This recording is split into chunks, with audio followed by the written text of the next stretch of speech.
Hi, I'm Reba Hervis, Artistic Director at Overshadowed Theatrical Productions. Welcome to this week's From the Wings from London.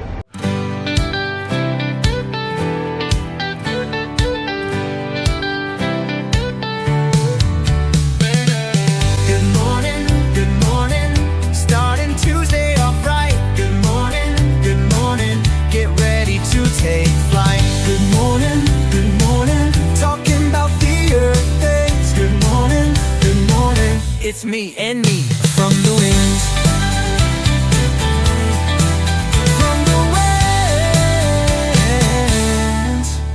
From the winds. We are so thrilled to be on location here in London at the Borough Market, which we thought would be an incredible backdrop for our review of The Mousetrap by Agatha Christie. We did an episode right before we came where we talked about the difference between West End theater and Broadway. And I have to say that I feel like we've only seen one play so far, so I don't know whether it is the status quo. Yes, that's a great way to put it. The status quo, or whether, it's a one-off. But I will tell you that it was definitely different. Didn't you feel different? Yes. So last night we went to go see Mousetrap in West End, and I would say it was a lot more intimate. But there were 3 levels, so there was the ground, that's where we were, and there were 2 balconies. So ornate. And almost heavy ornate. Yes, because it's very thick wood and very beautifully carved wood, right? And even the curtains were you could tell they were thick. Yes, because they would close them or drop. Did they drop or did they? I think they dropped. Yeah, which was so interesting. But the theater, you could tell. You could tell that from the theater. Yes. So we walk in, we find our beautiful seats. Before we find our seats, I reached out and I said, I'll take a Playbill, or I think I said. And he said, I'll take £6. Yes, he did. He said, we don't hand those out. We sell them. And I said, oh, that's different. That's exactly what I said. Oh, that's different. Because Broadway will give them to you for free. It's a collector's item. So I decided not to spend my pounds on that. And so we went and sat down, and she asked me if I got one. And I said, no, they cost. And so they decided, both, Emily is with us, you may remember, she is behind the camera today, and they said they would buy one at intermission, and I'm so glad they did, because this is a beautiful, amazing program.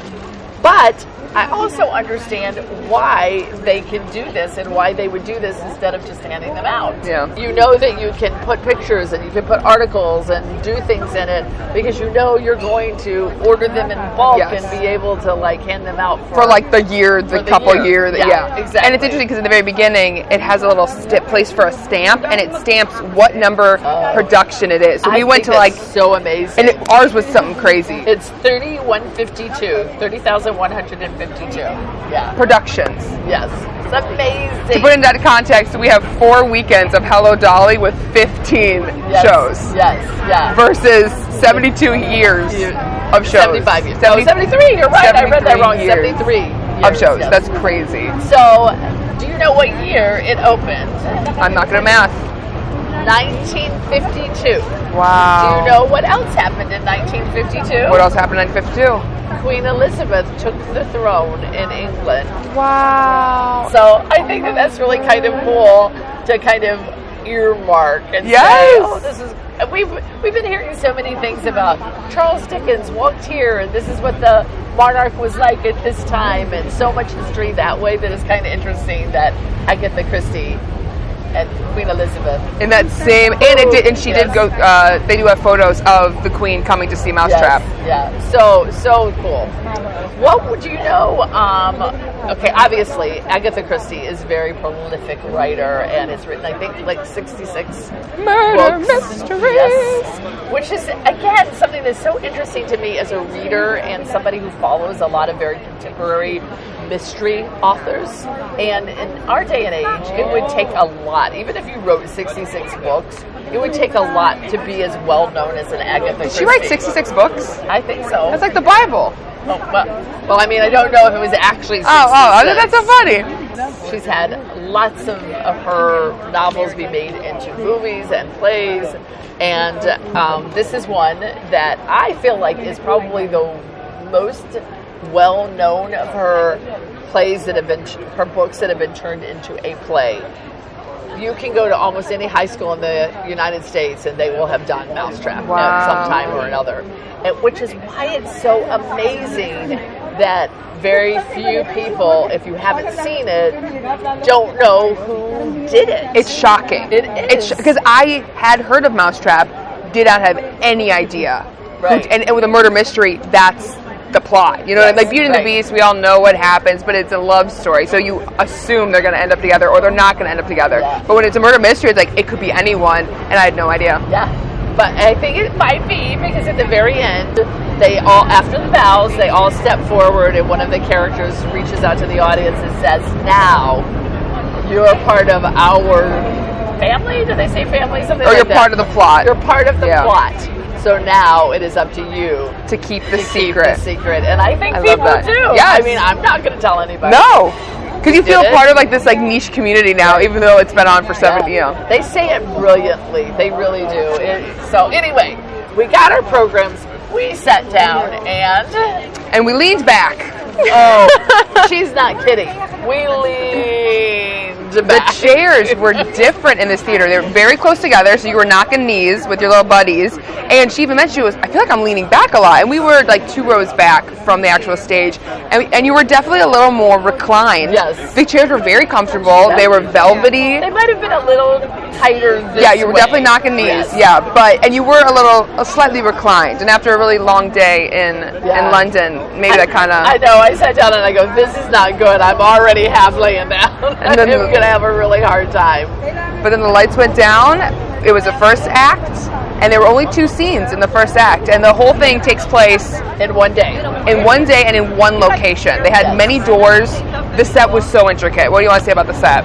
Well, again, if you get to stay in one place for 75 years, you can build a set that our set designer builds even for just 4 weeks because he does such an intricate work. But it was very elaborate. And that's one of the things that this Playbill has as well. It does have sketches of past productions and how the set design originally was compared to the way it is now.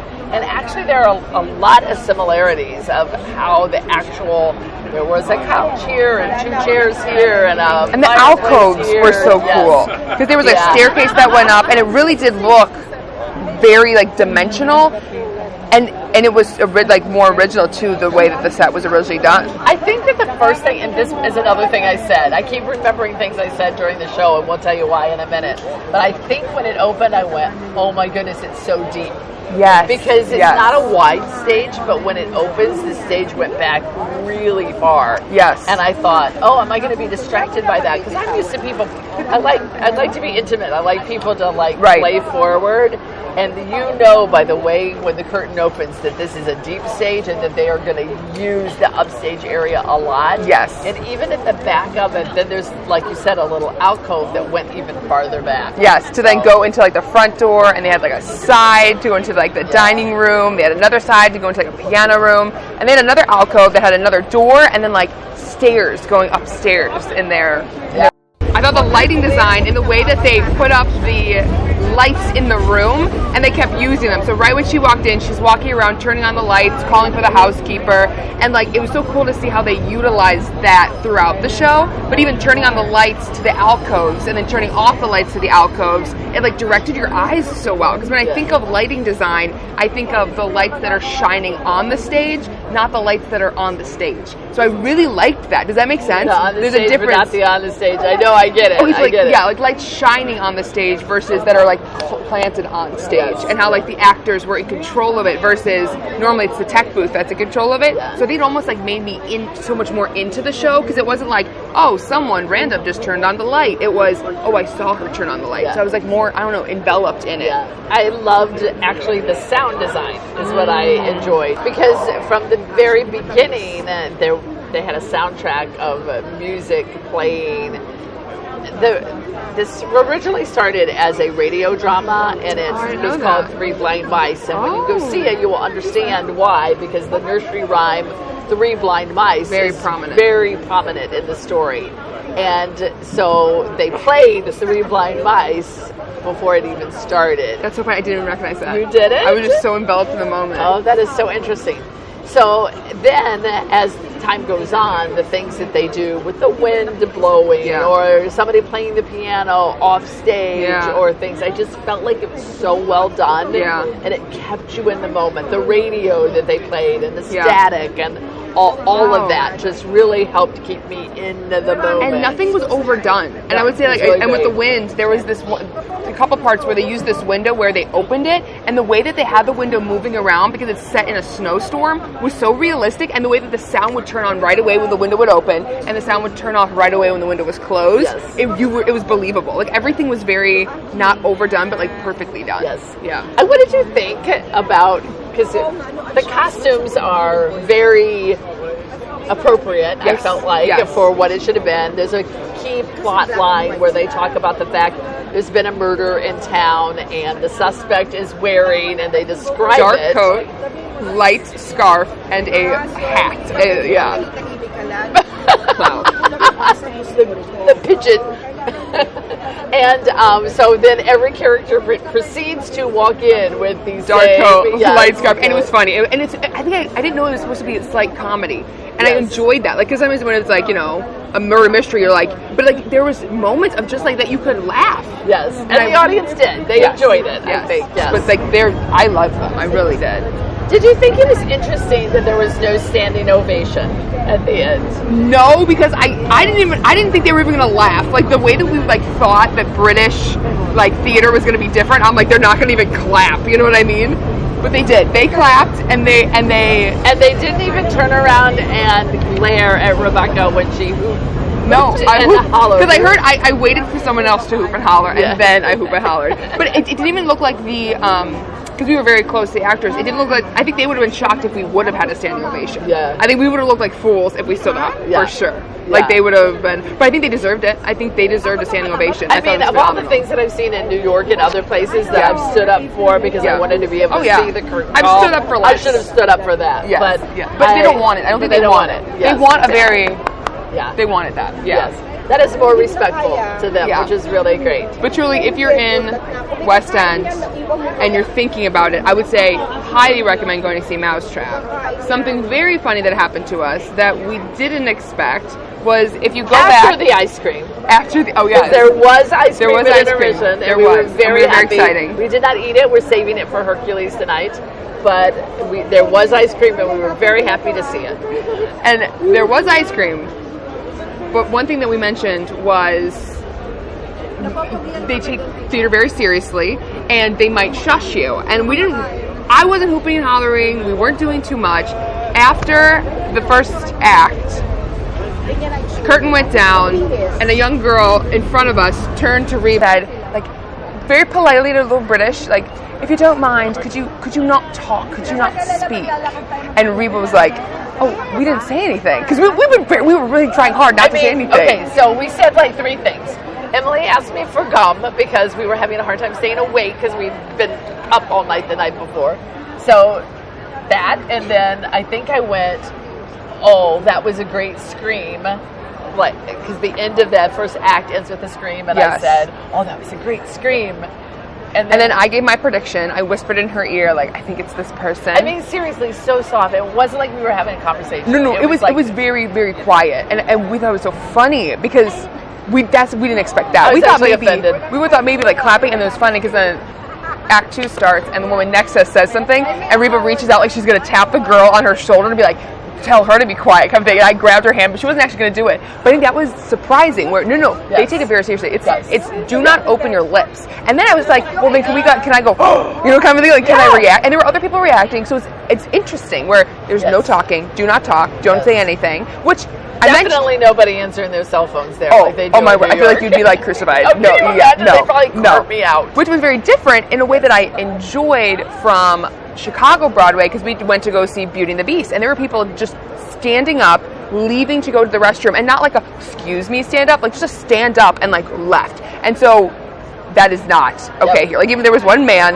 who like got up really quickly and like left to like at a mousetrap, Yes. and we were like, is he okay? But I wonder if it's just like he knew if he had to leave, he has to leave, and maybe he didn't come back because they won't let you come back. I wonder if it's Yeah. like it's just so respectful. If you leave, then you better be gone. But you have to hold your verbal processing to the end of the production. I can't wait to see tonight if Hercules is different. Yeah. But overall, are you happy you came? Thrilled. I mean, to this, not to London. But Thrilled. Oh. Me too. I'm so glad that we did not miss this. Should be the foundation for West End theater. That Yeah. if you're here, you need to come see this. Come see And then Mousetrap. You can see the other things too, but you got to start with Mousetrap. I agree. Yeah. So what would you rate it? I'd give it a 9. Okay, same. Yes, Yeah. I would truly give it a 9. Yes. It was thrilling. Yeah. Had no idea who did it, and just the way they pulled it together was just so well done. Yeah. I mean, a 9 is Yeah, that's- fantastic. But I mean, if you're in business for 72 years, you would hope 73 years, you would hope that they would have a 9. Yes. Well, until next time, this is just me And me talking to you from the wings from London.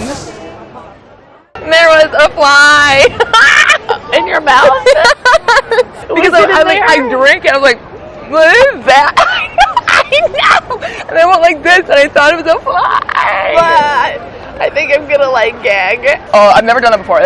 My empathy is not. I know. Whoa, okay. Oh, that was so gross. Okay. Okay, that has to be a short. No one can know that my mouth has been defiled.